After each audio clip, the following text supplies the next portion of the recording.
Hi everybody, welcome to another career tutorial. I'm cripeman, and what we're going to do this time through is we're going to rise to the frosted glass challenge that's happening at the DAS forums.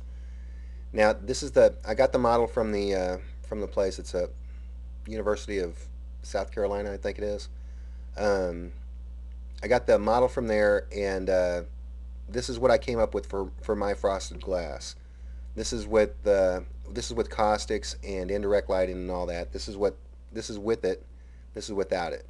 You notice that just little rendering tricks like that is going to help add to the effect. I use the same lighting, everything. It's just the indirect lighting that's different. Now, let's go ahead and show you how I did this. Now, I didn't use any special plugins, anything like that. We're going to go with basic. We're going to go with what Carrera can do. And yeah, let's go ahead and do that. Now, if you go into your shader, you'll notice in your top shader, you have a good bird's eye view of what's going on with the rest of your shader. This is important because we're going to make a lot of these into values.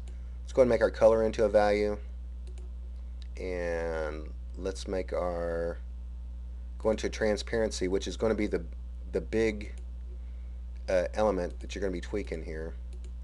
Let's go into all these sub areas of the shader, and in scattering and absorption, make sure that they have sliders. Refraction, it's going to be fine. Let's go ahead and make that. Let's go ahead and deal with that right now. Index of refraction, let's go ahead and make that ice since it's frosted glass. And let's make our glow into a value. Yes, I'm going to cheat with the glow. We're not going to use subsurface scattering, but it's one that's really going to help you get to grips with you know, light bouncing around inside your object. But we're not going to deal with that in this. We're going to try and go for the straight effect without that. Let's go for transparency. Let's give that a value too. Now, if you go into your top shader, you notice that all your values can be dealt with from one area. You don't have to click back and forth through your shaders. Let's go ahead and make our color just below 50% because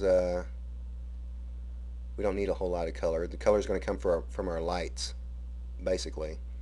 Don't worry about the alpha. The highlight. We need one of the key things about this is making sure your values are kind of low. Your highlight, you don't need to have it that shiny. You can turn your shininess all the way off, and now just kind of tweak your highlight back and forth. We're going to make this 3. Yeah, we're going to make it 5. Oh, 5. And that's good. We'll deal with the bump here in a little bit. Not going to do reflection. We are going to do transparency. We're going to do the intensity of the transparency is going to be 35. 35, come on. And our absorption is going to be low. Actually, we should have ticked this first and kind of crank this up just a little bit. Absorption at 3%. Let's do our in-scattering at 20 maybe. This is going to brighten our image up just a little bit. The more light that's allowed to bounce around in there, the lighter the image gets. So that's kind of a biggie with your frosted glass. We're not going to do 100% though. We're going to do low value, 25%. Bring the strength up. Yeah, that'll be fine. And index of refraction is ice. That's cool. Subsurface scattering or translucency. Let's go ahead and bring our translucency. That's the light I found out from the last tutorial. That's the light that's allowed to go through your shader. So yeah, just anybody worrying about the actually dimension theory has a really good explanation of what transparent or translucency does and how it's affected in the image and all that fun stuff in the thread. So kind of go to some of the previous parts of the thread and check out his explanations on that. Let's go ahead and check this out and see what we got.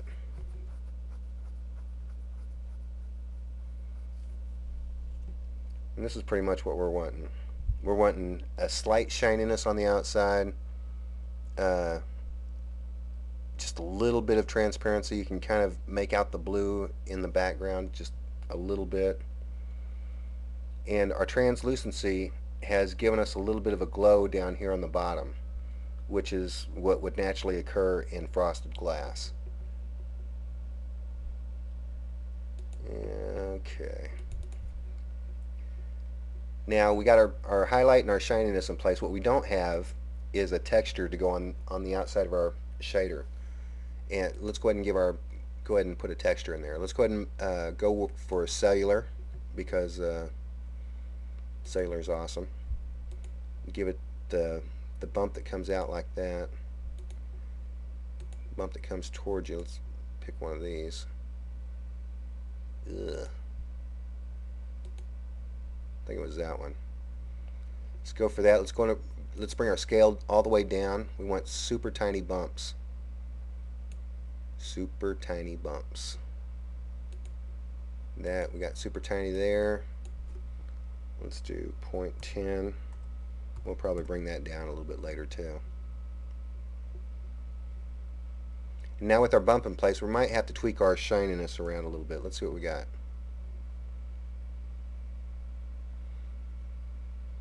You notice we have best anti-aliasing object accuracy is at, super fine.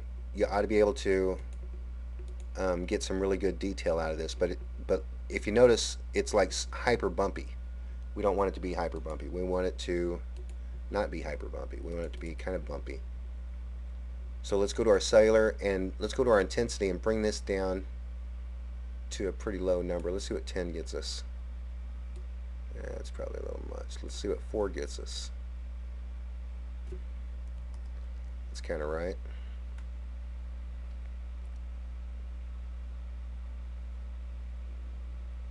And now that kind of jacked our sheen a little bit. No, actually that'll work.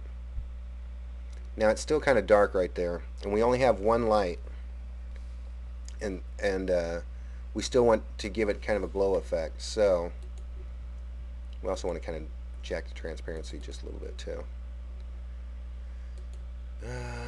Let's go ahead and bring our glow up to about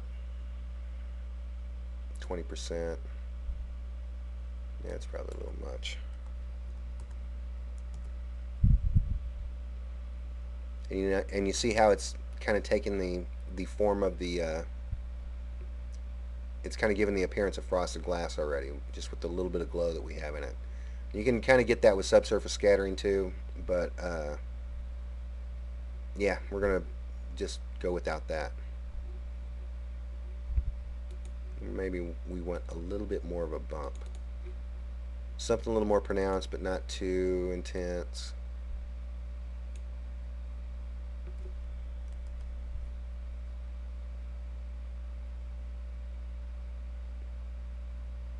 Yeah, that kind of does it.